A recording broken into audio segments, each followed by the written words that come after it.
زما نوم صاحبزر دی، ساده صاحبزر زما نوم دی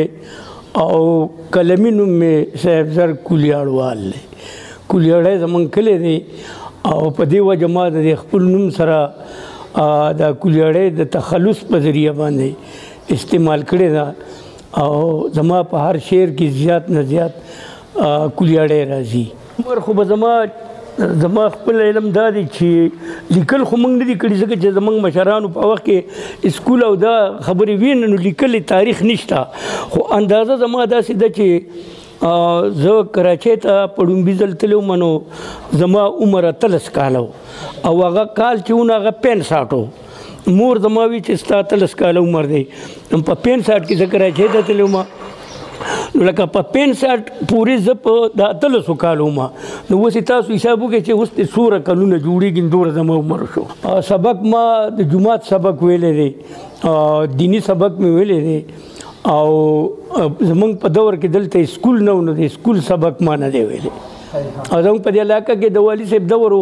دلته رسره اسکول ونه نو مجبوري وه چې ما اسکول زمانه په دې د اسکول سبق پاتې شوی دی. بیا هم د الله رحم دی د پښتو کتابونه پړاولی شمه، لیکلی نه شم خو پړاوو مې او په خپله ژبه ډېر زیات مینې م او پښتو ژبه مې ډېره زیاته خوښه ده او ډېر اشعار مې پې م ویلي. شاعري خو تاریخي لیکلي ما نه دي چې یاره د دغه سر نه ما خو ما ډېر د وړوکوالي نه شاعري شروع کړې ده. یاره زما خپل علم دا دی چې زه به د 8 کالو د 9 کالو په دور کې چې ما شاعري شروع کړه. ما خو د الله پاک غټ رحم دی، زما شاعري چې ده نو دا هغه پیلبدي چې ورته وایي قدرتي شاعري ده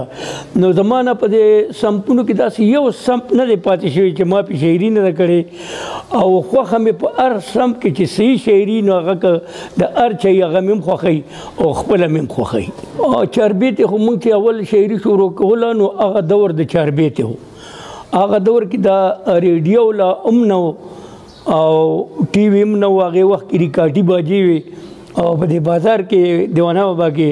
د یو دکاندار سره باجه وه، زه به نندارې له به موږ تلو، ما به ډله جوړه کړه ملګري همزوري موږ به لاړو هغې کې به هغه پوخاني ریکارډونه هغه کېده زیاتې به چاربیتې وي نو موږ شروع هم د چاربیتې نه زیاته شاعري په هغه هلکوالی کې ما زیاته چاربیتې کړده. یاره تقریبا څه نه نو داسې څه 2-2.5 چاربیتې به ما ویلي. هغه زما سره پکې باقاعده لیکلي شته او ډېرې پکې ما ته زما الله دا ذهن راکړ دی چې ما ته پکې ډېرې یاد هم دي په یادو باندې اوس هم راته یادې دي. اول زما یو چاربیته وه چې غني پروردګاره معافي غواړم ستانه د خپو نه بس تر سره ګناهونو کې ګنده یم او زه ستا عجز بنده یم. او لکه بله چاربیته وه چې رسول علیه السلام وتلی و صحرا ته فریاد د یو اوسۍ په غوږونو برابر شو او روان نبي سرور شو. دا خو تقریبا د دې نه مخکې ما کوشش کړی د کتاب زما غټ ارمان هم او ما د ډېرو خو ملګرو نه مشوره هم اخیستې وه چې یاره زما د کتاب شوق دی خو که زما دا شاعري د کتاب مناسب نه نو زه بیا نه چاپ کوم. نو بیا ټولو ملګرو مشرانو تر سواته پورې هغوی ماله مشوره راکړه چې یاره ته دا خپله شاعري خامخا چاپ که او دا د پکارو شاعري ده. نو هغې نه وروسته موږ کوشش شروع کړو.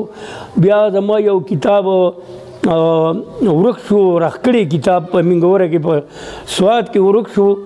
او ورک داسې شو چې هغې له موږ نوم هم یې ښې